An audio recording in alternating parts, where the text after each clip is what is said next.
बहुत से प्रश्न पूछे गए। एक मित्र ने पूछा है कि मौन का प्रयोग करते हैं तो आसपास के वातावरण के प्रति एक तरह की उपेक्षा का भाव आ जाता है।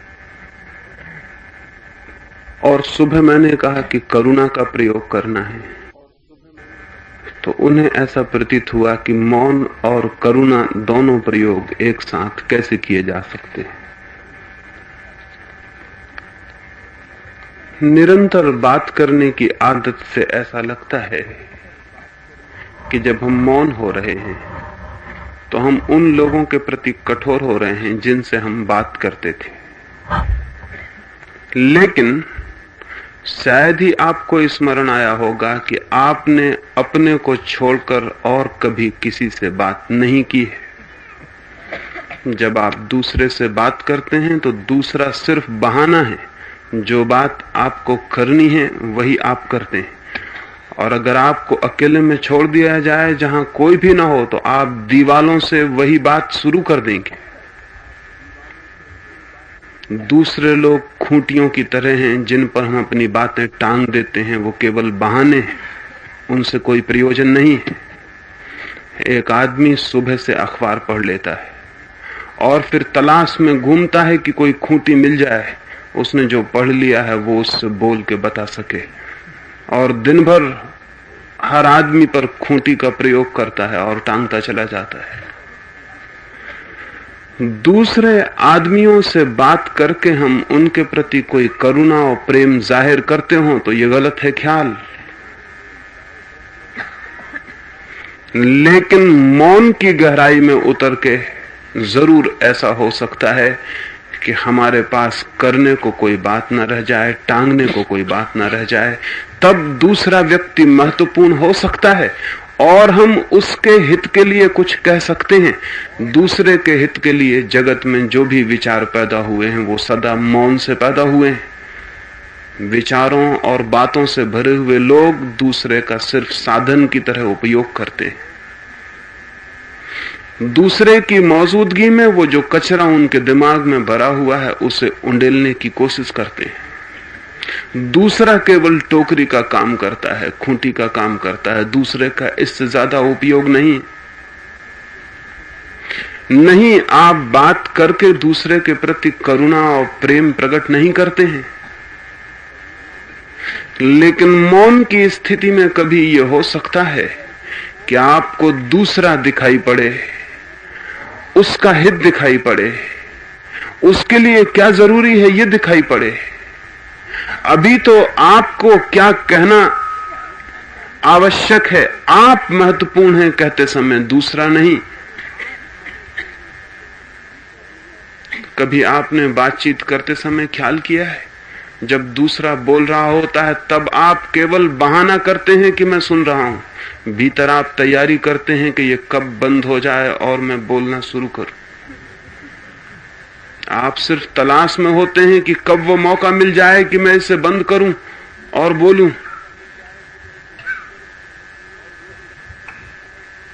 एक बड़े मनोवैज्ञानिक जुंग के पास दो प्रोफेसर इलाज के लिए ठहरे हुए थे। दोनों का मस्तिष्क खराब हो गया था। दोनों बड़े ज्ञानी थे और ज्ञानियों के मस्तिष्क अक्सर खराब हो जाते। दोनों को निरंतर बात करने की आदत थी, दोनों को साथ ही ठहराया गया था।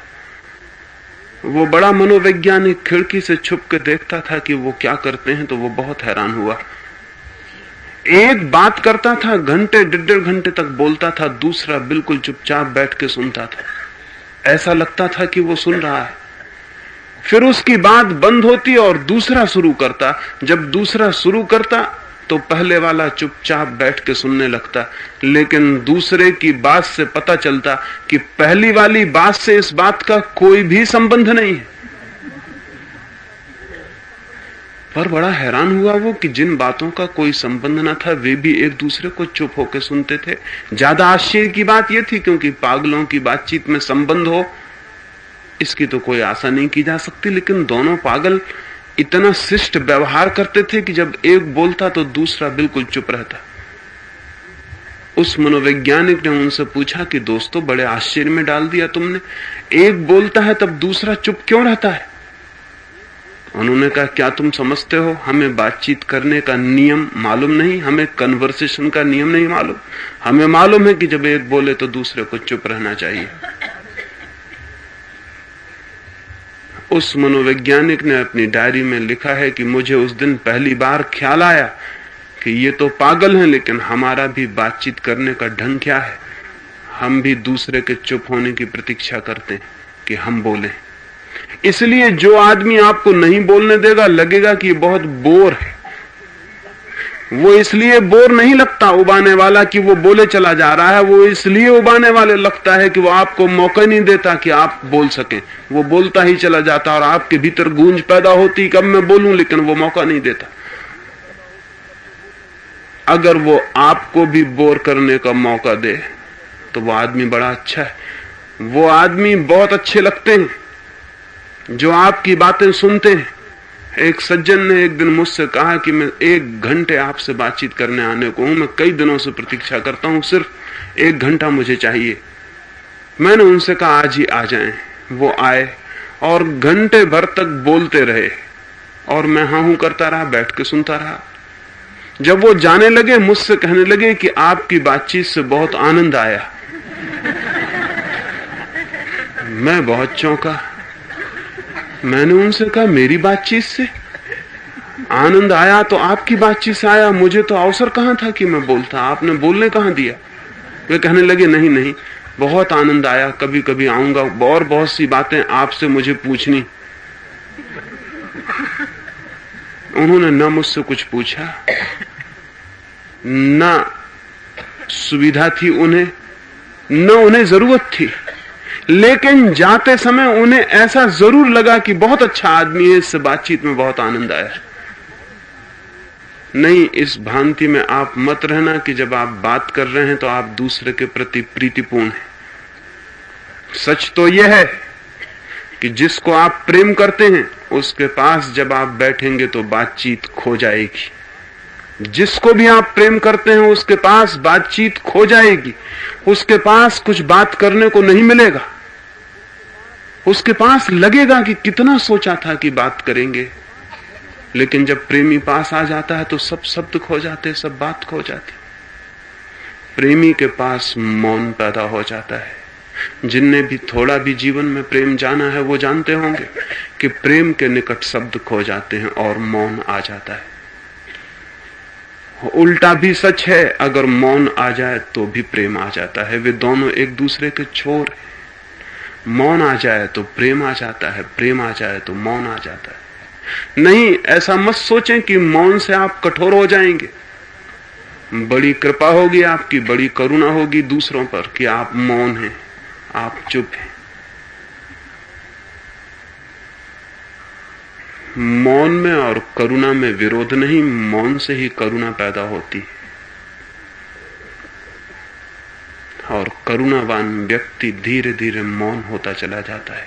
वो बोलता है तो इसलिए नहीं कि उसके भीतर बोलने की कोई जरूरत है, वो बोलता है तो इसलिए कि बाहर कोई जरूरत है, अन्यथा वो नहीं बोलेगा। उसका बोलना रोग नहीं है,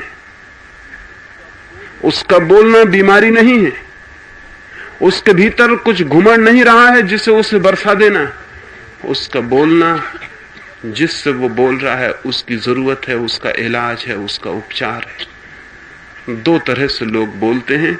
वे जो करुणावान हैं इसलिए कि उनका बोला हुआ किसी के काम पड़ सकता है, और वे जो करुणावान नहीं हैं इसलिए नहीं कि उनका बोला किसी के काम पड़ सकता है, बल्कि इसलिए कि वे इतने भरे हुए हैं शब्दों और विचारों से कि जब तक उसे उलीचने को कोई न मिल जाए, किसी पर फेंकने का अवसर न मिले, तब तक वो दिन भर परेशानी, बोझिलता अनुभव करेंगे।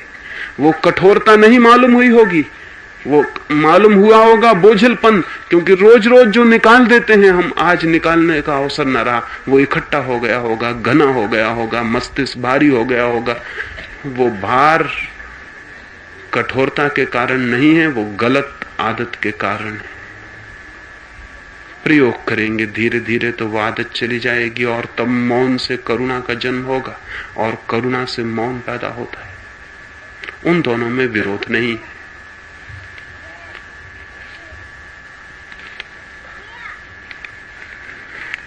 एक मित्र ने पूछा कि 1 घंटे के मौन में आपके मन की अवस्था कैसी होती है? ऐसी स्थिति प्राप्त करने के लिए हमें क्या करना चाहिए? मौन जब पूर्ण होता है तो मन होता ही नहीं, मन की अवस्था का सवाल नहीं। मौन का अर्थ है मन की मृत्यु। वहां मन नहीं है, वहां जो रह गया उसी को आत्मा कहते हैं। तो मौन मन की अवस्था नहीं है, मौन है मन की मृत्यु। मौन है मन का समाप्त हो जाना, मौन है मन का विलीन हो जाना। जैसे सागर में लहरें हैं, कोई हमसे आके पूछे कि जब सागर शांत होता है तो लहरों की क्या अवस्था होती, तो हम क्या कहेंगे? हम कहेंगे जब सागर शांत होता है तो लहरें होती ही नहीं, लहरों की अवस्था का सवाल नहीं। सागर अशांत होता है तो लहरें होती हैं। असल में लहरें और अशांति एक ही चीज के दो नाम हैं। अशांति नहीं रही तो लहरें नहीं रही, रह गया सागर। मन है अशांति, मन है लहर। जब सब मौन हो गया तो लहरें चली गई, विचार चले गए, मन भी गया, रह गया सागर, रह गई आत्मा, रह गया परमात्मा। परमात्मा के सागर पर मन की जो लहरें हैं वे ही हम अलग अलग व्यक्ति बन गए। एक एक लहर को अगर होश आ जाए तो वो कहेगी मैं हूं, और उसे पता भी नहीं कि वो नहीं है, सागर है। ये जो हमें ख्याल उठता है कि मैं हूं, ये हमारी एक एक मन की अशांत लहरों का जोड़ है। ये लहरें विलीन हो जाएंगी तो आप नहीं रहेंगे, मन नहीं रहेगा, रह जाएगा परमात्मा, रह जाएगा एक चेतना का सागर। परिपूर्ण मौन मन की अवस्था नहीं, मन की मृत्यु है। जैसे जैसे हम मौन होते हैं वैसे वैसे हम मन के पार जाते हैं। जितना ज्यादा हम विचार से भरे होते हैं उतना हम मन के भीतर होते हैं, जितना विचार के बाहर होते हैं उतना मन के बाहर होते हैं। तो ऐसा मत पूछें कि उस समय मन की अवस्था कैसी। अगर मन की कोई भी अवस्था है तो अभी मौन नहीं हुआ। जब मौन होगा तो मन नहीं होगा। जहां मन है वहां मौन नहीं, जहां मौन है वहां मन नहीं।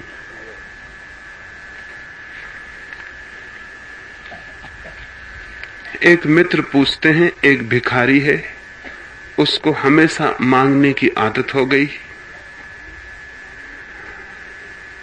क्या उसके प्रति, ऐसे लोगों के प्रति भी हमारी करुणा होनी उचित है?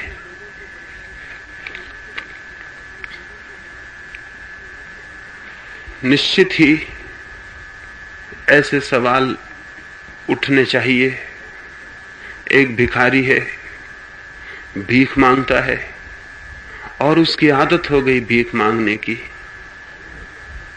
लेकिन किसने इसे भिखारी बनाया? लेकिन किसने इसे आदत डालने को मजबूर किया? लेकिन किसने इसे आज तक भिक्षा दी? हमने, मैंने, आपने। ये भिखारी है क्योंकि ये समाज भिखारी पैदा करने की व्यवस्था से बना हुआ है। इस भिखारी को आदत पड़ गई क्योंकि ये समाज भिक्षा की आदत डलवाता है। ऋषि मुनि साधु सन्यासी समझाते हैं कि भिक्षा से, दान से मोक्ष मिलेगा, स्वर्ग मिलेगा, परमात्मा मिलेगा। जिस समाज में इस तरह के समझाने वाले लोग हैं कि भिक्षा देने से, दान देने से, गरीब को रोटी देने से मोक्ष मिलेगा, उस समाज में कुछ गरीब दूसरे लोगों को मोक्ष पहुंचाने की अगर आदत डाल लें तो कोई आश्चर्य नहीं।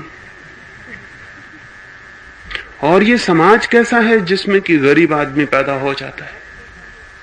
जिस समाज में गरीब आदमी पैदा हो जाता है उस समाज के सारे सदस्य उस गरीब आदमी के लिए जिम्मेवार।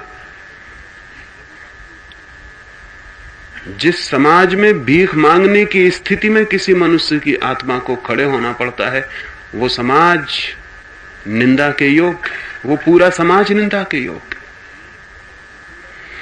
और जो आदमी सोचता है कि भिखारी को रोटी देके मैं करुणा कर रहा हूं, वो आदमी भी गलत सोचता है, क्योंकि भिखारी को दी गई रोटी से भिखारी नहीं मिटता है। सिर्फ भिखारी को दी गई रोटी से भिखारी अपने भिखमंगेपन में भी संतुष्ट हो जाता है। नहीं, जिनके मन करुणा से भरे हैं वो इस पूरे समाज को बदल देंगे जिसमें भिखारी पैदा होते।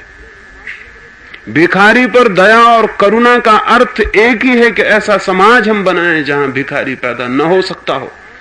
भिखारी को दान दे देने से इस भूल में आप मत पड़ना कि आप भिखारी पे करुणा कर रहे हैं। सच तो यह है कि करुणा की आड़ में आप भिखारी को संतुष्ट होने की व्यवस्था कर रहे हैं कि वो भीख मांगता रहे और संतुष्ट बना रहे। और जिस समाज में भीख मांगने वाला आदमी संतुष्ट हो जाता है, उस समाज में क्रांति असंभव हो जाती। ये दान देने वाले लोग, भिक्षा देने वाले लोग, इन्हें भिखारी के भिखमंगेपन से, इन्हें उसकी दरिद्रता से कोई भी प्रयोजन नहीं है। बल्कि सच तो यह है कि ये सारी दान और ये भिक्षा और ये धर्मशालाएं और ये मंदिर, ये सब इसलिए खड़े हैं कि भिखारी और गरीब ये भी एहसास करता रहे कि ये समाज बहुत अच्छा है, हमें रोटी देता है, धर्मशाला बनाता है, कपड़े देता है, दवाई देता है, समाज बहुत अच्छा है। और ये समाज उसे भिखारी बनाता है, ये उसे पता ना चल पाए।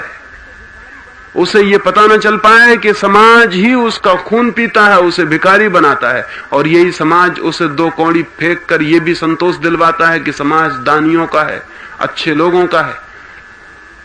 इसका एकमात्र परिणाम यह होता है कि दरिद्र जो क्रांति कर सकता था, उसकी क्रांति मर जाती है और समाज जिंदा बना रहता है। वो समाज जिंदा बना रहता है जो कि बुनियादी रूप से गलत है, जहां गरीब पैदा होता है।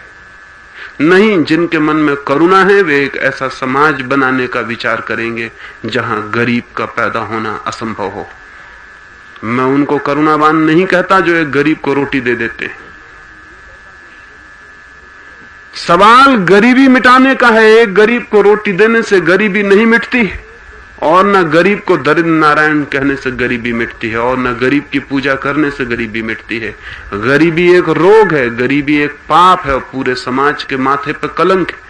वो पूरी की पूरी गरीबी जिस व्यवस्था से पैदा होती है, वो सारी व्यवस्था जला देने योग्य है। जिनके मन में करुणा है वे समाज में क्रांति लाएंगे। दान की बातें खतरनाक, थोती और शरारत से भरी हैं। उनका एक ही मतलब है कि किसी तरह का कंसोलेशन, किसी तरह की सांत्वना गरीब को देते रहो, ताकि गरीब गरीब भी बना रहे, अमीर अमीर बना रहे, और गरीब कभी इतना असंतुष्ट भी ना हो जाए कि वो क्रांति करने को राजी हो जाए। इसलिए अमीर की जो समाज व्यवस्था है, धन की जो समाज व्यवस्था है, शोषण की जो समाज व्यवस्था है, हर शोषण की समाज व्यवस्था दान की व्यवस्था भी पैदा करती है। वो दान की व्यवस्था शोषण की व्यवस्था की सुरक्षा है।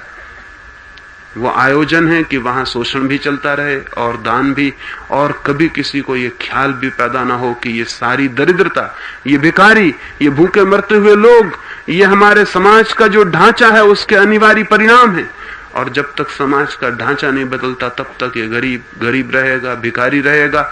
भिखारी भीख मांगने का भी आदी होगा और लोग भीख भी देते रहेंगे। नहीं, जिसकी करुणा गहरी है वो आर पार देखेगा पूरी बात को कि ये गरीब कैसे पैदा होता है, ये भिखमंगा कैसे पैदा होता है, ये समाज कैसा है जिसमें एक आदमी अपनी आत्मा को इतना पतित करने के लिए मजबूर हो जाता है कि वो भीख मांगने की आदत बना ले। और जो लोग इस दरिद्र भिखारी को दान दे के सुख लेते हैं, वे उस भिखारी से भी नीचे गिर रहे हैं। कि इस गरीब आदमी को 2 पैसे देख के एक आदमी कहता है कि मैंने स्वर्ग व्यवस्था कर ली, एक आदमी कहता है मैं दानी हूं क्योंकि मैंने 10,000 भिखमंगों को खाना खिलाया। उन भिखमंगों से बदतर है इस आदमी की आत्मा, क्योंकि उनकी गरीबी का भी शोषण किया जा रहा है, उनकी गरीबी को भी रास्ता बनाया जा रहा है स्वर्ग तक पहुंचने का। उनकी दीनता का भी शोषण किया जा रहा, उनका धन भी चूस लिया गया, उनकी दीनता भी शोषित की जा रही, उनकी दीनता का भी एक उपयोग किया जा रहा है कि स्वर्ग, मोक्ष, भगवान। नहीं, करुणा, करुणा बहुत गहरी बात है, बहुत क्रांति की बात है। जगत में करुणा होगी तो ऐसा गंदा और कुरूप समाज एक दिन भी नहीं चल सकता है। ये पूरा समाज बदल देने जैसा है। एक एक भिखारी का सवाल नहीं है, भिखारी पैदा करने वाली समाज की व्यवस्था का सवाल है। गरीब का सवाल नहीं है, गरीबी का सवाल है। गरीब आदमी का कोई सवाल नहीं है, सवाल है गरीबी का, गरीबी मिटानी। भिखारी का सवाल नहीं है, सवाल है भिखमंगेपन का। भिखमंगापन क्यों पैदा होता है, उसे मिटा देना है। और वे लोग जो एक भिखारी को 4 पैसे और एक रोटी दे के समझते हैं कि करुणा कर ली, करुणा बड़ी सस्ती समझ रहे हैं। बहुत सस्ते में खरीद लाए करुणा को एक रोटी देकर। करुणा इतनी सस्ती नहीं है। अगर करुणा होती तो हम वो समाज ही मिटा देते। और जिस दिन करुणा होगी, ये सारा समाज आमूल बदलना पड़ेगा। और इसलिए धर्मगुरु करुणा और अहिंसा की सब बातें करते हैं, लेकिन नहीं चाहते हैं कि जगत में करुणा सच में हो, क्योंकि करुणा बहुत क्रांतिकारी है, आग की तरह है, सारी जिंदगी को बदल देगी। इसलिए करुणा की बातें कही गई हैं और धोखा दिया गया। करुणा, अहिंसा, दया और प्रेम, इन सब शब्दों के पीछे धोखा दिया गया। अहिंसा इसलिए नहीं कि किसी दूसरे आदमी को दुख पहुंचाना बुरा है, अहिंसा इसलिए कि दूसरे आदमी को दुख पहुंचाने से तुम्हें पाप लगेगा और तुम नरक के भागी हो जाओगे। अहिंसा के भी पीछे बुनियादी मतलब दूसरा है, मतलब यह है कि मैं नरक ना चला जाऊं। इसलिए अहिंसा, दुख से दूसरे के प्रयोजन नहीं। अगर ये पता चल जाए कि दूसरे को दुख देने से नरक जाने की कोई जरूरत नहीं है, तो ये अहिंसा की बातें करने वाले लोग अहिंसा की बातचीत बंद कर देंगे। अगर इनको पता चल जाए कि हिंसा से स्वर्ग पाया जा सकता है, तो ये बराबर हिंसा से स्वर्ग पा लेंगे। इन्हें स्वर्ग पाना है, चूंकि समझाया जाता है कि तुम्हारा स्वर्ग छिन जाएगा, इसलिए अहिंसा करनी जरूरी है। अहिंसा शब्द सूचना देता है अपने ही अहंकार की तृप्ति की। नहीं, इस तरह की अहिंसा ना प्रेम है ना करुणा। इसी संबंध में एक मित्र ने और पूछा है कि अहिंसा, करुणा, दया, प्रेम, क्या ये सब शब्द समान अर्थी नहीं है? नहीं, ये शब्द समान अर्थी नहीं है। असल में कोई 2 शब्द बिल्कुल समान अर्थी नहीं होते, न हो सकते हैं। अगर हो तो उनकी जरूरत ही खत्म हो गई। उनमें थोड़ा सा फासला और फर्क होता है, इसीलिए वो ईजाद होते हैं, नहीं तो उनकी कोई जरूरत न थी। करुणा का अर्थ है एक ऐसा हृदय जो प्रेम से भरा हुआ है, एक ऐसा हृदय जिसकी धारा बिना शर्त सबके प्रति मंगल की कामना से भरी हुई है। दया और करुणा में बहुत फर्क है। दया बहुत बुरी बात है, दया कोई शुभ बात नहीं, क्योंकि दया का अर्थ है दूसरे पर दया, और जिस पर हम दया करते हैं उसे हम दयनीय स्वीकार कर लेते हैं, और किसी को भी दयनीय स्वीकार करना उसका अपमान है। इसलिए दया जिस पर भी आप करेंगे वो आदमी आपकी दया का बदला लेगा, आज नहीं कल आप दया का बदला जरूर पाएंगे। इसलिए तो लोग कहते हैं कि हमने तो इतनी दया की, इस पर इतनी नेकी की और ये बदी से बदला चुका रहा है, चुकाएगा, क्योंकि दया में बुनियादी रूप से घृणा छिपी है, दया में अपमान छिपा है। दया का मतलब है कि तुम नीचे हो और हम दया कर रहे हैं, तुम दया के योग्य हो। नहीं, दया कोई शुभ शब्द नहीं है, दया कोई पुण्य अर्थ नहीं रखता। करुणा ये नहीं कहती कि तुम दया योग्य हो इसलिए हम दया कर रहे हैं। करुणा ये कहती है कि मेरा हृदय करुणा से भरा है इसलिए हम करुणा बांट रहे हैं। तुम क्या हो इससे कोई प्रयोजन नहीं है। सम्राट निकलेगा मेरे सामने से तो भी मेरा हृदय करुणा से भरा रहेगा, और भिखारी निकलेगा मेरे सामने से तो भी मेरा हृदय करुणा से भरा रहेगा। लेकिन सम्राट पे दया नहीं की जा सकती, भिखारी पे दया की जा सकती है। सम्राट पे दया कर सकते हैं आप? कैसे करेंगे? सम्राट दयनीय नहीं है, भिखारी दयनीय है। लेकिन करुणा सब पर की जा सकती है, क्योंकि किसी दूसरे से करुणा का कोई संबंध नहीं। करुणा मेरा स्वभाव है। फिर दया 24 घंटे नहीं की जा सकती, जब दयनीय आदमी मौजूद होगा तभी की जा सकती। इसलिए दया करने वालों के लिए यह भी जरूरी है कि दयनीय आदमी दुनिया में रहे, नहीं तो दया खत्म हो जाएगी। दया किस पर करिएगा अगर दयनीय आदमी ना रहे? एक सन्यासी तो यहां तक मैंने कहता हुआ सुना है उन्हें कि वे लोगों को यह समझाते हैं कि समाजवाद नहीं आना चाहिए, क्योंकि समाजवाद अगर आ जाएगा तो दान और दया का क्या होगा। क्योंकि जहां दान और दया नहीं होंगे तो धर्मशास्त्र तो कहते हैं कि बिना दान और दया के मोक्ष नहीं हो सकता। तो वे कहते हैं इसलिए समाजवाद नहीं आना चाहिए दुनिया में कि उससे तो कोई दयनीय नहीं रह जाएगा, कोई दया योग नहीं रह जाएगा, कोई भिखारी दरिद्र नहीं होगा, और दान और दया नहीं होंगे तो दान और दया के बिना कहीं मोक्ष है? वो बात बिल्कुल ठीक ही कहते हैं। अगर दान और दया से ही मोक्ष मिलता है तो जिस दिन दुनिया के सारे लोग सुखी और समान हो जाएंगे उस दिन मोक्ष नहीं मिल सकेगा। लेकिन दान और दया से कभी किसी को मोक्ष न मिला है और न मिलने का सवाल है। दान और दया घृणा योग शब्द हैं। दया नहीं करनी है किसी पर, करुणा पूर्ण होना है।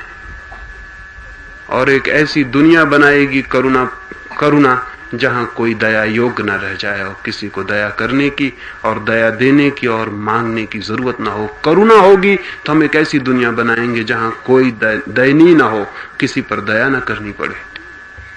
करुणा और दया समानार्थी नहीं है, बल्कि उल्टे अर्थ रखते हैं।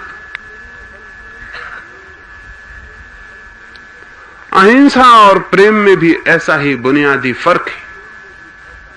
अहिंसा का मतलब है दूसरे को दुख मत पहुंचाओ और प्रेम का मतलब है दूसरे को सुख पहुंचाओ। अहिंसा का अर्थ है दूसरे को दुख मत पहुंचाओ, प्रेम का अर्थ है दूसरे को सुख पहुंचाओ। अहिंसा नेगेटिव है, नकारात्मक, प्रेम पॉजिटिव है, विधायक। अहिंसा इतना ही कहती है कि नहीं, दूसरे को दुख मत पहुंचाना। क्यों? क्योंकि दूसरे को दुख पहुंचाने से पाप लगता है। इसलिए अहिंसा एक तरह की कठोरता पैदा करवा देती है। दूसरे को दुख मत पहुंचाओ, बस बात खत्म हो गई, दूसरे से संबंध समाप्त हो गया। दूसरे को सुख पहुंचाने का सवाल नहीं है, दूसरा आनंदित हो यह सवाल नहीं है, दूसरा मेरे कारण दुखी ना हो जाए यह सवाल है। क्योंकि मेरे कारण अगर कोई दुखी होता है तो उसके वजह से मुझे आगे आने वाले जन्मों में दुख भोगना पड़ेगा। अंततः केंद्रीय रूप से मेरे दुख और सुख का सवाल है। मैं अपने सुख की तलाश में हूं, दूसरे को दुख नहीं पहुंचाना है कि कहीं मेरे सुख की तलाश में बाधा न पड़ जाए। इसलिए अहिंसा बिल्कुल ही नकारात्मक है शब्द।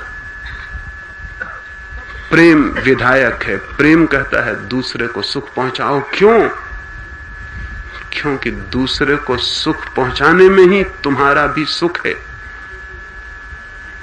दूसरे को सुख पहुंचाओ, क्योंकि दूसरे को सुख पहुंचाने में आने वाले जन्मों में तुम्हें सुख मिलेगा, ऐसा नहीं।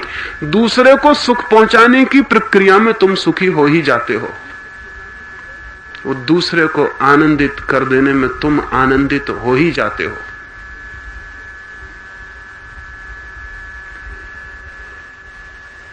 अहिंसा अहंकार को मजबूत करेगी और प्रेम अहंकार को विलीन कर देगा, विसर्जित कर देगा। क्योंकि प्रेम की अंतिम मंजिल उस दिन पूरी होती है जिस दिन दूसरा न रह जाए। दूसरे को सुख पहुंचाओ ही नहीं, जिस दिन दूसरा भी न रह जाए। अंततः वो जगह आ जाती है प्रेम में जहां दूसरा समाप्त हो जाता है।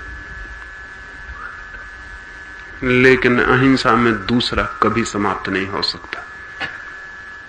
दूसरे से इतना ही प्रयोजन है कि उसको दुख नहीं पहुंचाना, बात खत्म हो गई, इससे आगे कोई संबंध नहीं।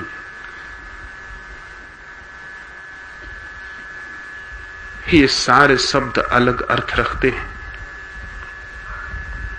मैं अहिंसा शब्द से जैसी ध्वनि निकलती है उसके पक्ष में नहीं, और न दया शब्द के पक्ष में हूं। मैं प्रेम और करुणा के जरूर पक्ष में हूं। प्रेम और करुणा में समान धर्मा अर्थ है, लेकिन वे पर्यायवाची वे भी नहीं है, वे भी एक ही अर्थ नहीं रखते।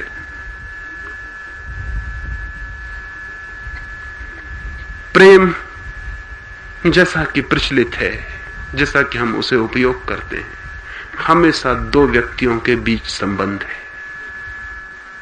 करुणा दो व्यक्तियों के बीच संबंध नहीं है, एक व्यक्ति की मानसिक दशा है, स्टेट ऑफ माइंड है। करुणा में दूसरे का प्रश्न नहीं है, दूसरे का सवाल नहीं।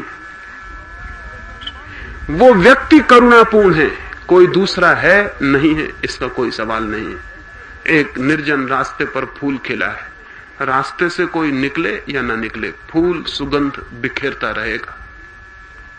फूल नहीं कहेगा कि अभी रास्ते पर आने वाले लोग नहीं है, दरवाजा बंद, अभी सुगंध नहीं फेंकते, अभी कोई निकल ही नहीं रहा, तो किसको नहीं। फूल को फिक्र नहीं है कि कौन निकला कि कौन नहीं निकला।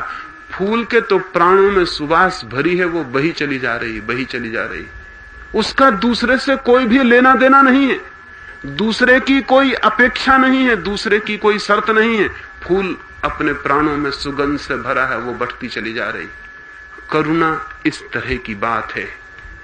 लेकिन प्रेम जिसे हम प्रेम कहते हैं, वो प्रेम सदा दूसरे की अपेक्षा में। जैसे कोई कहे कि मैं प्रेम करता हूं, हम फौरन पूछेंगे किससे, किससे हो गया प्रेम आपका। लेकिन करुणा में ये पूछने का सवाल नहीं है कि किस पर, ये सवाल नहीं है। करुणा एक रिलेशनशिप नहीं, वो एक अंतर संबंध नहीं। करुणा एक भाव दशा है। अकेला व्यक्ति करुणापूर्ण हो सकता है, लेकिन जैसा हम प्रेम का उपयोग करते हैं, उस प्रेम में एक अंतर संबंध है, दो व्यक्तियों के बीच एक नाता है। अगर ठीक से समझें तो प्रेम ही जब विकसित होकर विराट हो जाता है और संबंधों के पार चला जाता है, तो करुणा हो जाती है। करुणा जो है वो प्रेम की परिपूर्णता है। जब प्रेम दो व्यक्तियों के बीच का संबंध नहीं रह जाता, बल्कि प्रेम फैलकर एक और अनंत के बीच की अवस्था हो जाता है, तब वो करुणा बन जाती है। प्रेम का ही परिपूर्ण विकास करुणा है। प्रेम पहला चरण है, करुणा अंतिम मंजिल है। लेकिन उनमें फर्क है, उनमें बुनियादी फर्क है, और करुणा इन चारों शब्दों में सबसे ज्यादा मूल्यवान है। करुणा जैसा प्यारा शब्द खोजना मुश्किल है।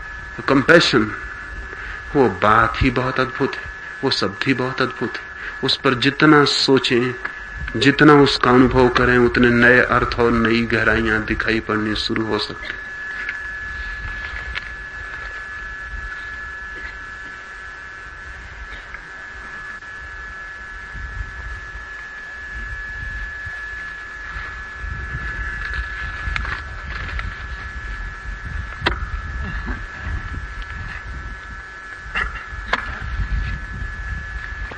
एक मित्र ने पूछा है कि ध्यान में आंसू क्यों आने लगते हैं, रोना क्यों होने लगता है? क्या ये रुदन स्वाभाविक प्रक्रिया है ध्यान में? ध्यान में एक ही घटना घटती है कि आप सरल हो जाते हैं और आपके सारे बंधन टूट जाते हैं। और आदमी इतना जटिल हो गया है कि उसने आंसुओं तक पर रोक लगा रखी है, उनको भी वो सप्रेस करता है और दमन करता है। आदमी ऐसा समझता है कि आंसू कमजोरी है, और आंसू से ज्यादा पवित्र कुछ भी नहीं, और आंसू से ज्यादा इनोसेंट और निर्दोष कुछ भी नहीं। कोई हीरे, कोई मोती एक आंसू के बराबर भी मूल्य नहीं रखते। लेकिन आदमी की बुनियादी भ्रांतियों में एक भ्रांति ये भी है कि आंसू कमजोरी के लक्षण है। इसलिए खासकर पुरुष ने, जो कि अपने को शक्तिशाली समझता है, उसने तो आंसुओं को बिल्कुल ही पी गया है। उसने तो आंसू बिल्कुल रोक लिए, वो उसके प्राणों में रुके हुए अटके पड़े। जैसे ही मन सरल होगा, आंसू बहने शुरू हो जाएंगे, वो बांध टूट जाएगा जो रोका था। आंसू बहते हैं, उसका अर्थ यह है कि आप कठोर हो गए हैं। अन्यथा आंसू जीवन के अनिवार्य हिस्से हैं। और जिस आदमी की आंखों ने आंसू बहाना छोड़ दिया, वो या तो पत्थर हो गया या परमात्मा हो गया, आदमी तो नहीं रह गया है।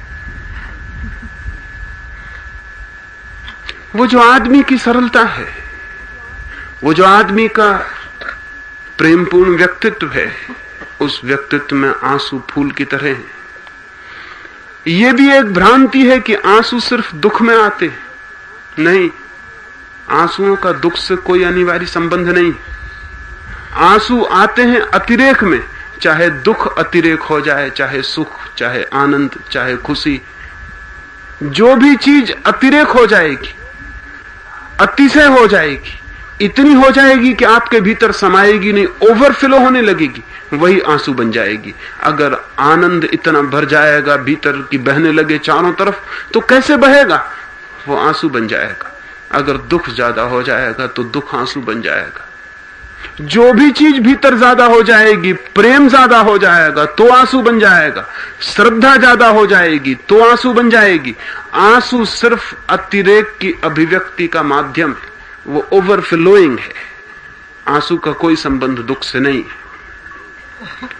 दुख से संबंध मान लेने के कारण मनुष्य को ऐसा लगने लगा कि अपने पर नियंत्रण होना चाहिए, और आंसू रोक के मनुष्य जितनी कठिनाइयों में पड़ा है, उतना और कम ही चीजों को रोक के पड़ा है। मनोवैज्ञानिक तो कहते हैं कि आदमी को फिर से रोना सिखाना पड़ेगा, क्योंकि पाया यह गया है स्त्रियों की बजाय पुरुषों की मानसिक रूप से तनाव और विक्षिप्तता की मात्रा ज्यादा है।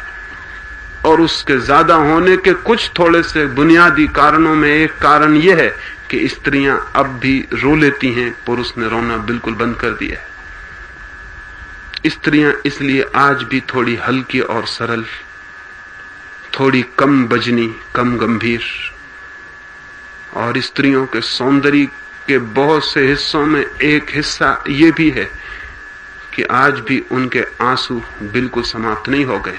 हालांकि जैसे जैसे सभ्यता विकसित होती है और जैसे जैसे स्त्रियों को ठीक पुरुषों जैसे बनाने की चेष्टा चलती है, वैसे वैसे उनके आंसू भी क्षीण होते चले जा रहे हैं। पश्चिम की स्त्री रोने में उतनी समर्थ नहीं रह गई जितनी पूरब की स्त्री।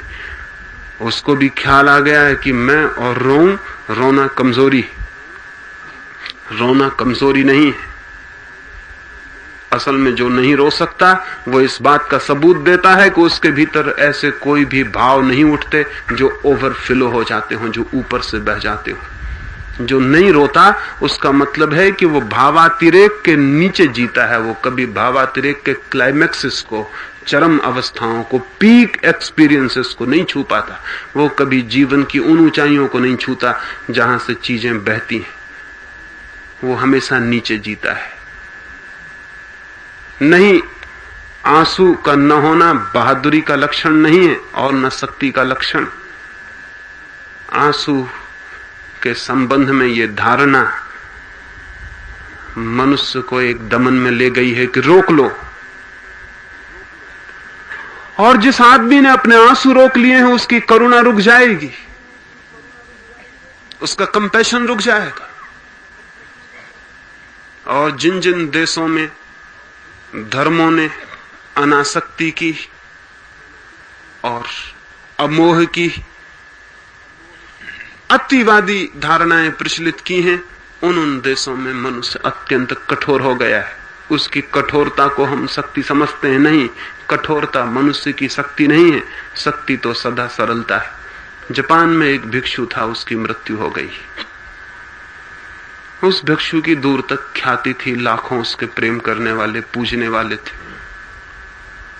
उसका एक प्रमुख शिष्य भी था। उस शिष्य की ख्याति अपने गुरु से भी ज्यादा थी। लोग कहते थे वो स्थित प्रज्ञ है, लोग कहते कि उसे तो बोध हो गया, उसने परमात्मा को अनुभव कर लिया है। फिर उसके गुरु की मृत्यु हुई तो लाखों लोग इकट्ठे हुए, वहां तो मेला भर गया। वे सारे लोग देखकर हैरान हुए कि वो प्रमुख शिष्य जिसको वे समझते थे ज्ञान को उपलब्ध हो गया, छाती पीट पीट कर रो रहा, उसकी आंखों से आंसू की धाराएं बह जा रही, वो गिर गिर पड़ता है, वो बेहोश हो जाता है। निकट के लोगों ने कहा, ये तुम क्या करते हो, तुम्हारी सारी इज्जत पानी में मिल जाएगी, लोग क्या कहेंगे कि इतना बड़ा ज्ञानी है और ये भी रोता है। वो रोता था, हंसने लगा। उसने कहा, तुमसे किसने कहा कि ज्ञानी नहीं रोते? तुमसे कहा किसने कि ज्ञानी नहीं रोते? वो लोग कहने लगे, क्यों रोएंगे ज्ञानी? क्योंकि ज्ञानी तो कहते हैं, आप ही तो समझाते हैं कि आत्मा अमर है, अगर आत्मा अमर है तो फिर रोते क्यों हैं? वो आदमी कहने लगा कि मैं आत्मा के लिए रो कब रहा हूं, वो शरीर भी बहुत प्यारा था जो चला गया है। वो शरीर भी बहुत प्यारा था, वो कहने लगा फकीर। वो शरीर अब कभी भी नहीं हो सकेगा, वो शरीर गया गया, सदा सदा के लिए गया, अनंत काल बीत जाएगा, वो शरीर फिर दोबारा नहीं होगा। मैं उस शरीर के लिए रोता हूं, आत्मा के लिए कौन रोता है? और ये तुमसे किसने कहा कि ज्ञानी नहीं रोते? वो फकीर कहने लगा, ज्ञानी भी रोते हैं, अज्ञानी भी रोते हैं। अज्ञानी अज्ञान के कारण रोते हैं, ज्ञानी ज्ञान के कारण रोते हैं। ज्ञानी के रोने के कारण दूसरे होते हैं, अज्ञानी के रोने के कारण दूसरे होते हैं। दोनों के आंसुओं में फर्क होता है, लेकिन आंसू समाप्त नहीं हो जाते। ये जो ध्यान की अवस्था में आंसू बहने लगेंगे, ये बिल्कुल ही एक अर्थों में स्वाभाविक है। बहुत दमन किया है मन का, उसे बह जाने दें। इधर ध्यान में भी मैं देखता हूं कि उन आंसुओं को भी रोकने की चेष्टा चलती है कि कहीं वो निकल ना जाए। कोई पड़ोस का क्या कहेगा? हमने कुछ ऐसी बेवकूफी की धारणाएं बना रखी हैं कि कोई रो रहा है तो पड़ोस का क्या कहेगा, कोई क्या कहेगा, कोई क्या कहेगा। क्या इतना भी हक नहीं आदमी को अपनी आंखों से आंसू बहा सके? तो ये समाज फिर हद परतंत्रता का समाज है, जहां कोई आदमी रोने के लिए भी स्वतंत्र नहीं। फिर और किस चीज के लिए स्वतंत्र हो सकेगा? नहीं, जरा भी ना रोकें, बह जाने दें पूरा अपने हृदय को। उसके बह जाने पर पीछे एक अत्यंत गहरी शांति और साइलेंस छूट जाएगी। वे आंसू मन के बहुत से भार को ले जाएंगे, वे आंसू मन के बहुत से तनाव को ले जाएंगे, वे आंसू मन की बहुत सी बोझिलता को बहा देंगे।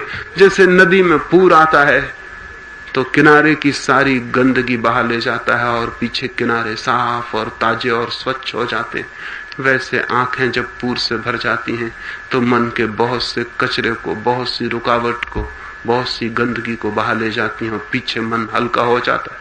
मैं तो कहता हूं, जो आदमी भी रोने की कला सीख लेता है, वो आदमी रोज अपने मन को स्नान करने की कला सीख लेता है। प्रार्थना में रोना ना आया, ध्यान में रोना ना आया, तो और कब रोना आएगा?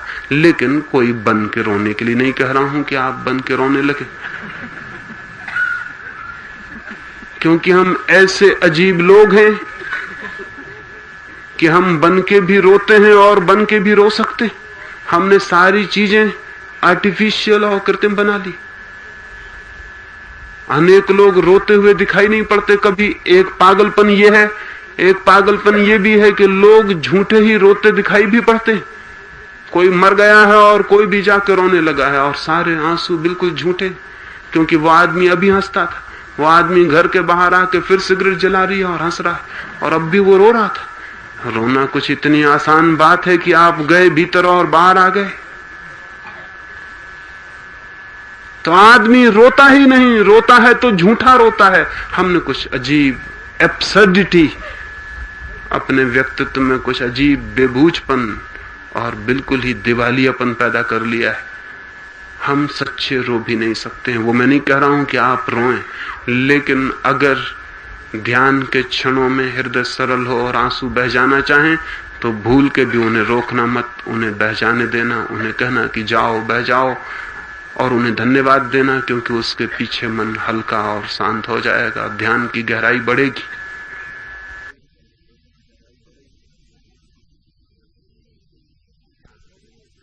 ध्यान की निश्चित गहराई बढ़ेगी। करुणापूर्ण व्यक्तित्व को तो निरंतर आंखें भरी ही रहती हैं। जरूर बुद्ध और महावीर रोते हुए दिखाई नहीं पड़ते, लेकिन इसका कारण ये नहीं है कि उनकी करुणा मर गई है। इसका कारण कुल इतना कि 24 घंटे ही उनका हृदय करुणा और आंसुओं से भरा हुआ है। हर घड़ी रोने की जरूरत नहीं रह गई। उसका कारण ये नहीं है। एक आदमी किसी को प्रेम करता है तो कभी दिन में 1-2 बार याद कर लेता है। एक आदमी इतना भी प्रेम कर सकता है कि दिन भर ही याद बनी रहती हो, कि याद करने का सवाल ही न रह जाए। वे जो लोग करुणा में गहरे चले गए हैं, जरूर उनकी आंखों में आंसू दिखाई नहीं पड़ेंगे, क्योंकि उनके आंसू तो उनकी सारी आत्मा पे फैल गए। उनकी करुणा तो उनका पूरा व्यक्तित्व बन गई। लेकिन उस दिशा में जो यात्रा है वो आंसुओं से होके जाती है। जीवन की कोई भी गहरी यात्रा आंसुओं के बिना नहीं है। चाहे हो प्रेम, चाहे हो प्रार्थना, चाहे हो सत्य, चाहे हो परमात्मा, जीवन में जो भी महत्वपूर्ण है वो आंसुओं के मार्ग से गुजरता है। और घबराने की जरा भी जरूरत नहीं। आंसू मित्र हैं, लेकिन हमें पता ही नहीं कि पीछे हम कितने हल्के हो जाएंगे, क्या हो जाएगा। कोई आदमी जब बच्चे की तरह रो लेता है आनंद में, प्रेम में, करुणा में, तो पीछे क्या हो जाता है।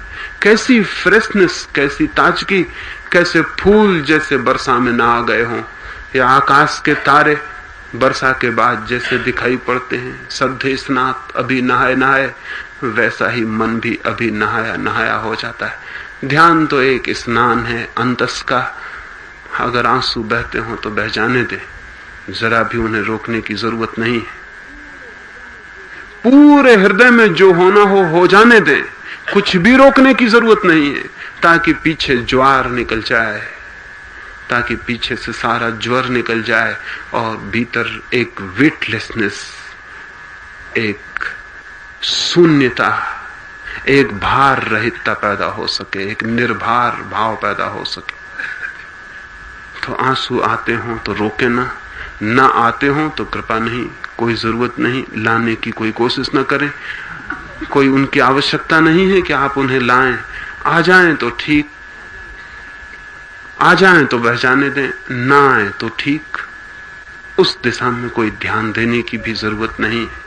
सरल होने की जरूरत है, जैसा हो वैसा हो जाने दें।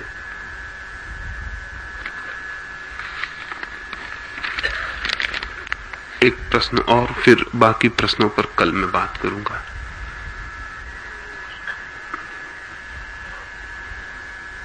एक मित्र ने पूछा है कि कभी किसी के सुधार के लिए कठोर होना पड़ता है,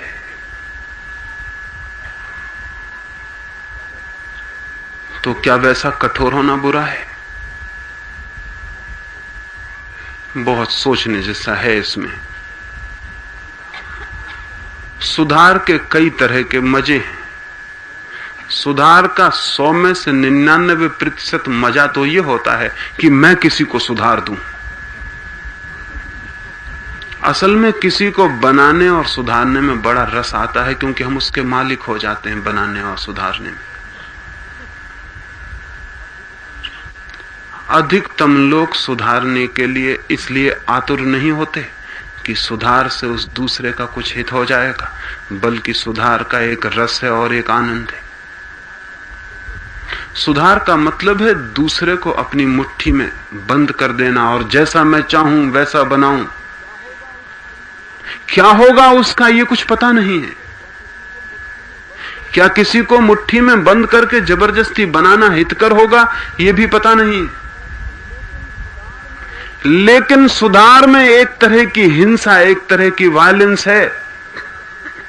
बाप कहता है अपने बेटे को मेरा जैसा बनाऊंगा तुझे, जैसे कि बाप सच में कुछ बन गया हो। क्या पा लिया है उस बाप ने जो बेटे को अपने जैसा बनाने की कोशिश कर रहा है?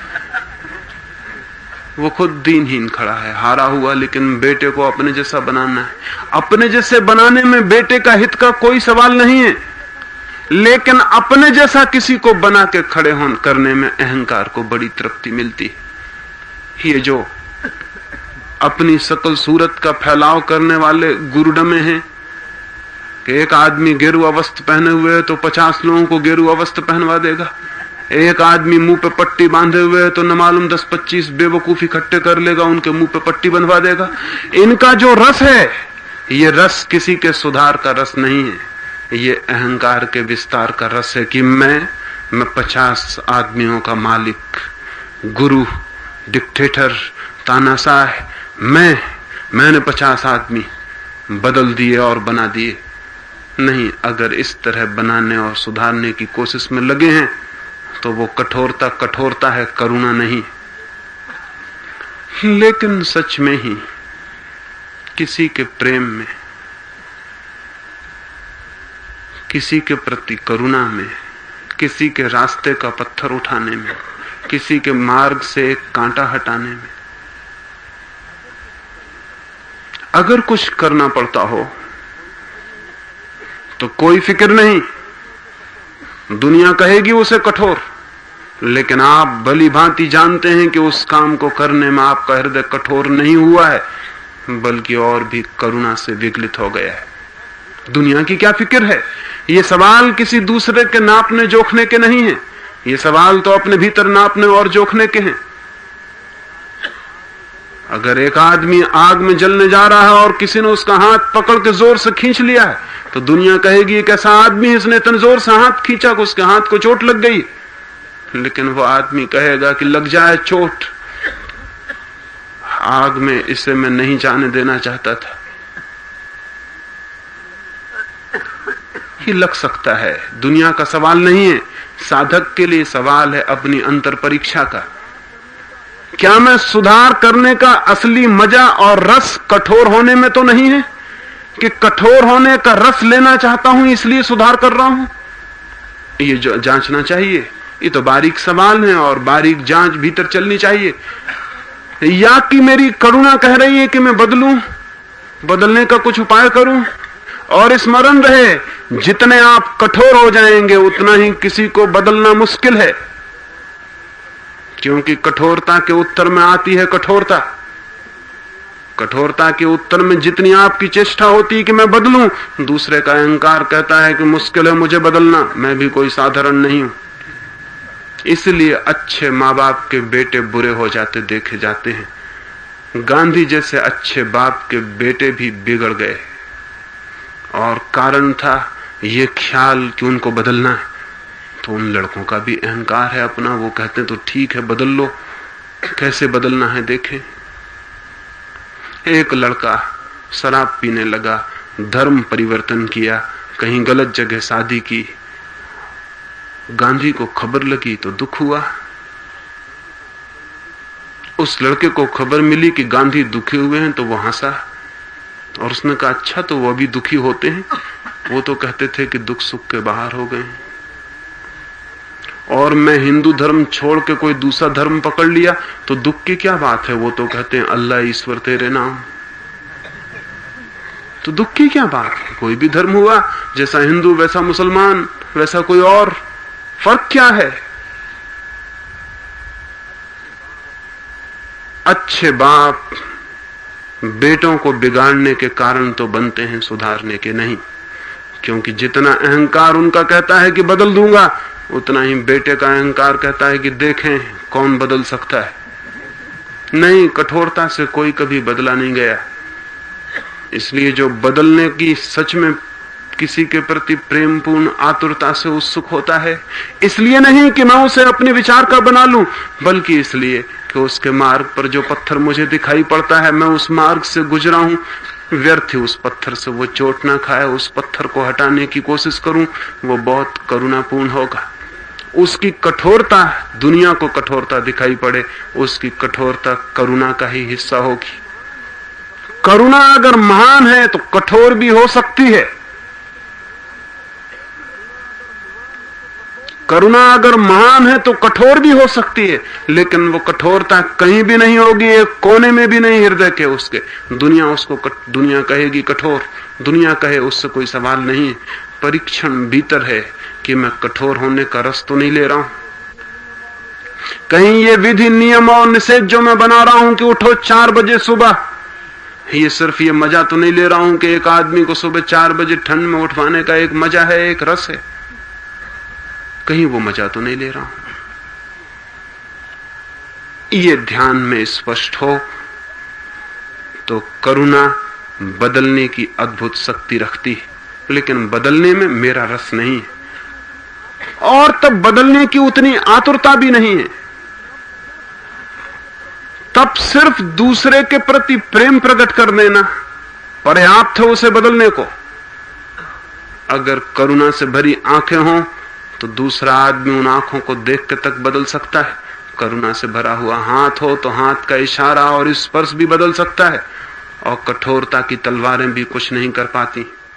आदमी बड़ी से बड़ी तलवार से बड़ा है, लेकिन आदमी छोटी से छोटी करुणा के सामने एकदम कमजोर हो जाता है। वो तो एक एक व्यक्ति को भीतर नापने और जोखने की बात है कि हम जो कर रहे हैं वो कहीं धोखेबाजियां तो नहीं है। 100 में 99 मौके पर धोखेबाजियां हैं। इसलिए किसी को सुधारने के लिए बहुत उत्सुक मत होना। किसी को सुधारने के लिए आप कृपा ही करेंगे तो बहुत है। आप अपने को ही सुधारें तो काफी है, और आपका सुधर जाना और आपका करुणापूर्ण व्यक्तित्व जरूर आसपास ऐसे बीज फेंकता है कि दूसरे लोग भी सुधरते हैं, लेकिन सुधारने में न आपकी आकांक्षा होती है, न प्रयास होता है, न सुधारने की हिंसा होती। नहीं, मैं किसी के सुधारने के पक्ष में नहीं हूं। अपने को हम सुधारें, बनाएं, निर्मित करें। अगर उसमें सुगंध होगी, उस दिए में रोशनी होगी, तो जिनके दिए बुझे हैं वो आ जाएंगे पास और पूछने लगेंगे कहां से लाए ये रोशनी, कैसे आया ये प्रकाश, हमारे घर में अंधेरा है, हम भी दिया जलाना चाहते हैं। तब वे आ जाएंगे अपने दिए लेकर आपकी ज्योति के पास और जला के ले जाएंगे। तब वे आ जाएंगे आपके सुगंध के घेरे में और भर जाएंगे सुगंध से। तब वे आ जाएंगे आपके संगीत को सुनने और डूब जाएंगे उसमें और बदल जाएंगे। लेकिन नहीं, आपको उन्हें बदलना नहीं है। किसी को बदलने की सचेष्ट चेष्टा, बहुत सजग चेष्टा खतरनाक बात है। और ये दुनिया जो इतनी बदतर हालत में पहुंची है, ये दुनिया को बदलने वाले लोगों की वजह से। दुनिया को बदलने वाले लोग इतने बड़े मिसचीफ मांगर्स रहे हैं, इतने उपद्रवी रहे हैं, जिसका हिसाब लगाना कठिन, क्योंकि उन्होंने बदलने की जो अति चेष्टा की है, आदमी के अहंकार को उतना ही मुश्किल हो गया है बदलाहट को स्वीकार करना। वो सख्त हो गया, वो कठोर हो गया। उसने कहा कि नहीं बदलेंगे। अगर तुम्हें रस आता है हमें तोड़ देने में, तो हम टूटेंगे नहीं, हम झुकेंगे नहीं, हम मिट जाएंगे, लेकिन हम ऐसे ही खड़े रहेंगे। अहंकार सिर्फ अहंकार को चुनौती दे देता है और खड़ा कर देता है। अहंकार सिर्फ अहंकार से संघर्ष में पड़ जाता है। नहीं, करुणा के पास कोई अहंकार नहीं है। उसके पास बहुत नाजुक इशारे हैं, उसके पास आंखें हैं, उसके पास प्रेम के हाथ हैं, उसके पास प्रेम का एक व्यक्तित्व है। उसी व्यक्तित्व से जो कुछ हो जाएगा अपने आप, अपने से, वही ठीक। जो करना पड़े और चेष्टा करनी पड़े वो गलत है। इसलिए भूल के कठोर होने की जरूरत नहीं, लेकिन करुणा जानती है अपने रास्ते, और जब करुणा हृदय में होती है तो उसे जो भी जरूरत होती है वो करती, लेकिन उसका कोई पता भी नहीं चलता कि पीछे करुणा है। और जब कोई प्रेमपूर्ण व्यक्तित्व, कोई करुणा से भरा हुआ व्यक्ति किसी के प्रति कठोर दिखाई पड़ता है तो सारी दुनिया को दिखाई पड़ता होगा, लेकिन जिसके प्रति वो कठोर हो गया है, वो अगर उसके प्रेम से थोड़ा भी परिचित है तो सपने में भी उसे ख्याल नहीं आता कि कोई मेरे प्रति कठोर हुआ है, बल्कि उसकी कठोरता के प्रति भी अनुग्रह का भाव होता है, ग्रेटिट्यूड का भाव होता है कि कितना प्रेम था उसका मेरे प्रति कि वो कठोर भी हो सका। प्रेम कठोर होता है, उसकी जैसी सख्ती और फौलाद किसी और चीज में नहीं है, लेकिन वो कठोरता वैसी कठोरता नहीं है जिसकी मैंने बात कही। वो कठोरता भी करुणा का ही रूप है, वो करुणा का ही सघन कंडेंस्ड रूप है। और बहुत से प्रश्न रह गए, वो कल हम बात करेंगे। अब हम रात के ध्यान के लिए बैठेंगे। तो थोड़े थोड़े फासले पर हो जाना है ताकि कोई किसी को छूता हुआ न रह जाए।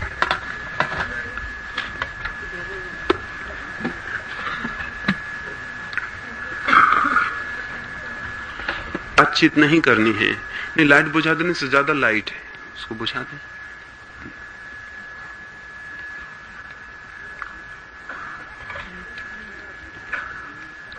जरा भी आवाज नहीं, थोड़े थोड़ा दूर हट जाएं, कोई किसी को छूता हुआ न बैठे।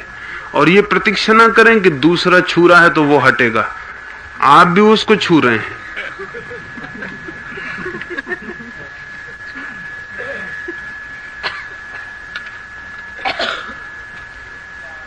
इतनी बढ़िया रात है, इतनी बढ़िया रात में खाली हाथ लौट जाना बहुत नासमझी है। कौन जाने ये सागर तट फिर मिले न मिले, ये चांद ये चांदनी ये सरू का बन फिर हो न हो। कोई पल लौट के तो आता नहीं, कोई क्षण वापस तो आता नहीं, कल का कोई भरोसा नहीं। आज जो हाथ में है वही हाथ में है, उसका हम पूरा उपयोग कर लें, इसके अतिरिक्त साधना का और कोई अर्थ नहीं होता है। तो ध्यान में हम बैठेंगे, सारे शरीर को शिथिल छोड़ देना है। कुछ मित्रों ने पूछा कि आधी आंखें खोले रखने से तनाव होता है। जिनको भी आधी आंख खोले रखने से तनाव होता हो वो आंख बंद कर ले सकते। सवाल हमेशा यही है कि सब तरह से चित्त शिथिल हो जाए। अगर आपकी आंख पर तनाव पड़ता है आधी खोलने से तो आप बंद कर लें। जिनकी आंख पर आधे खोलने से तनाव न पड़ता हो वे आधी खोलें, अन्यथा बंद कर लें।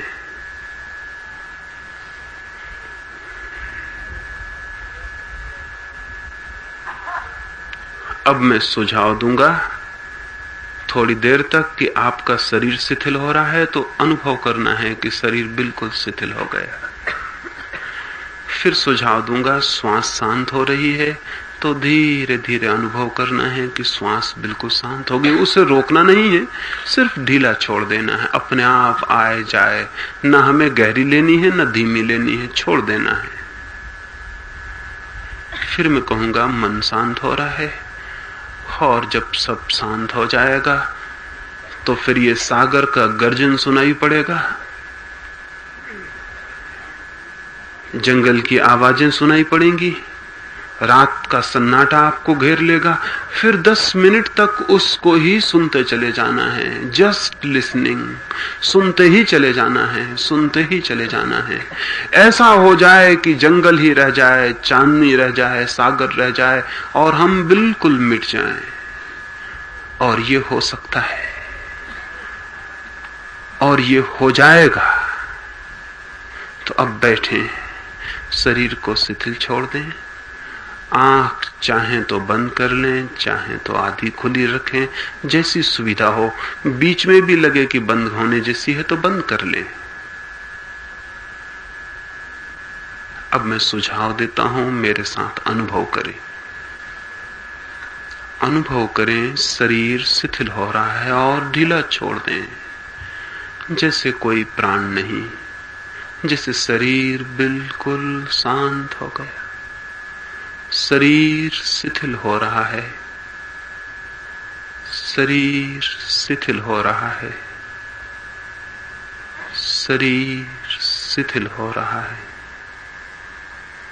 शरीर शिथिल हो रहा है। छोड़ दें, बिल्कुल ढीला, एकदम ढीला, जैसे शरीर है ही नहीं। शरीर शिथिल हो गया।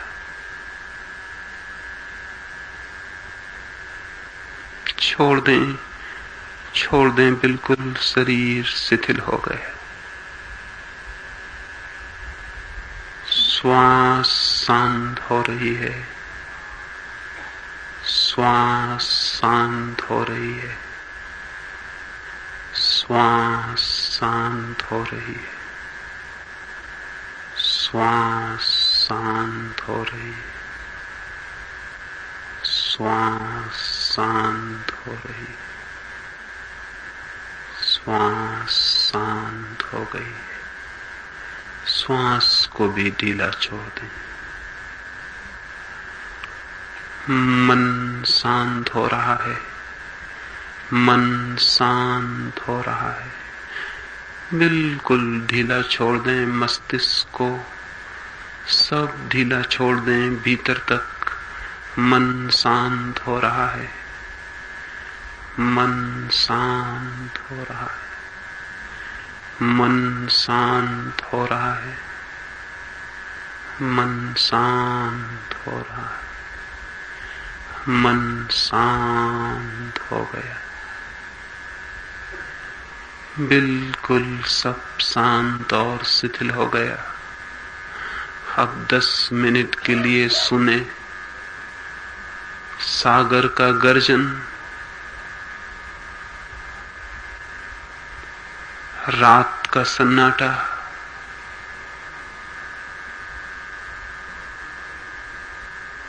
सुनते रहें, सुनते रहें, सुनते रहें। बस सारा शरीर जैसे कान हो गया, बस सुन रहे हैं, सुन रहे हैं, सुन रहे हैं।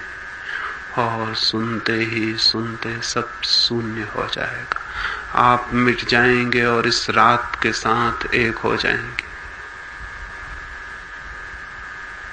10 मिनट के लिए सुने, सुने, बस सुनते रहें।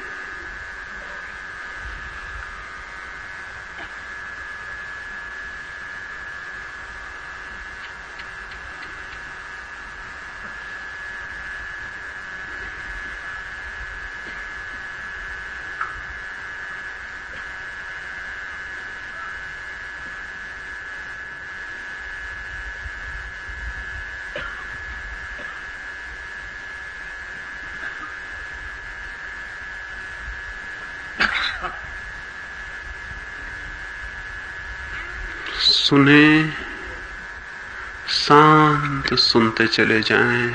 रात आपके भीतर प्रविष्ट हो जाएगी, ये चांदनी आपके भीतर तक चली जाएगी। सुने, शांत सुनते रहे। देखें रात की आवाजें कितने जोर से बुलाती।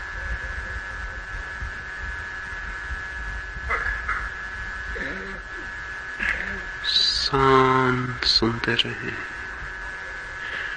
मन शांत होता जाए।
सुने रात की आवाजों को,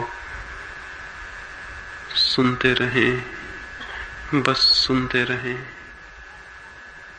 सिर्फ सुनने का भाव रह जाए, फिर धीरे धीरे मन शांत होता जाता है। मन शांत हो रहा है,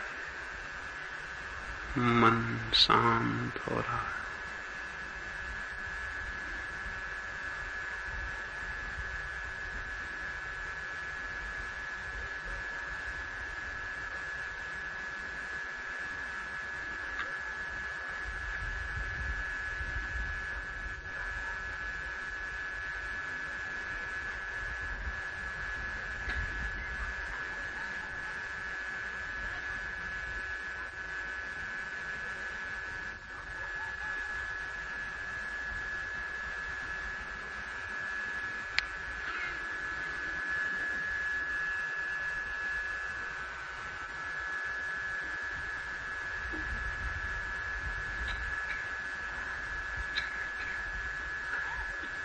मन शांत हो रहा है।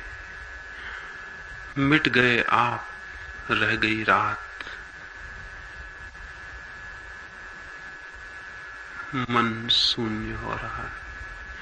सुनते रहें, सुनते रहें, सुनते रहें, मन शून्य होता जा रहा है।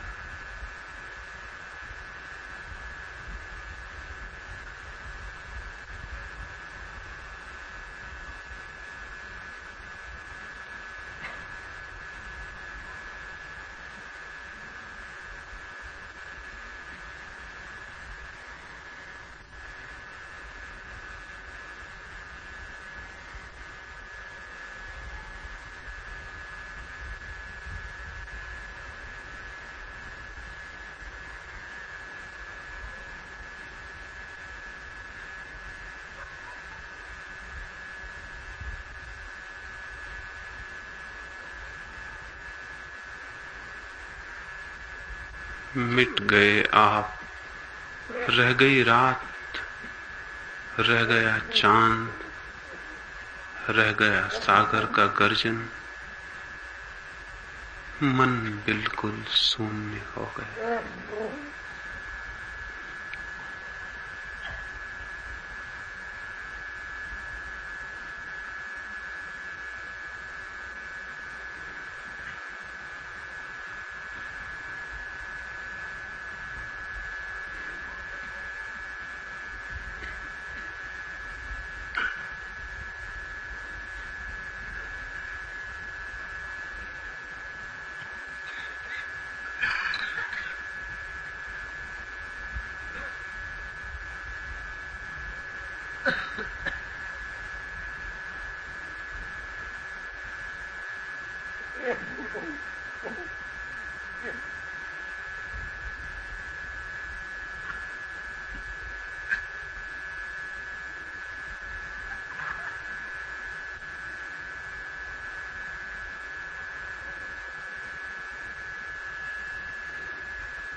मन हो गया है शांत।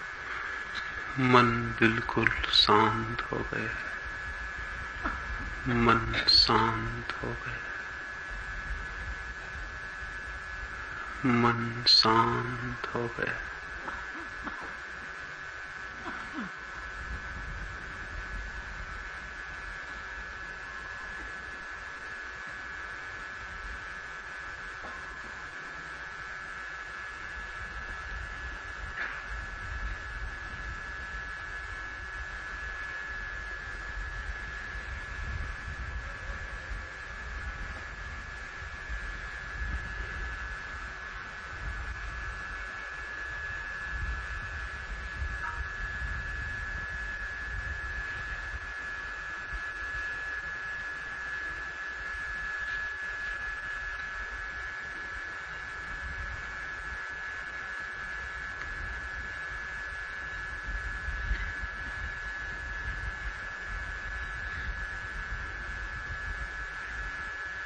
मन शांत हो गया।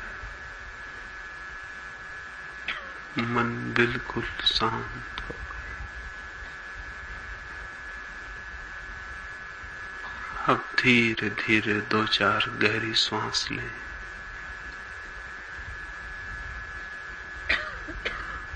धीरे धीरे 2-4 गहरी श्वास लें। प्रत्येक श्वास के साथ शांति और बढ़ती हुई मालूम होगी। धीरे धीरे 2-4 गहरी श्वास लें। प्रत्येक श्वास के साथ शांति और बढ़ती हुई मालूम होगी।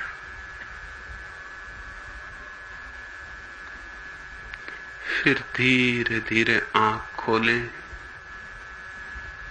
देखें चारों तरफ कितनी शांति है।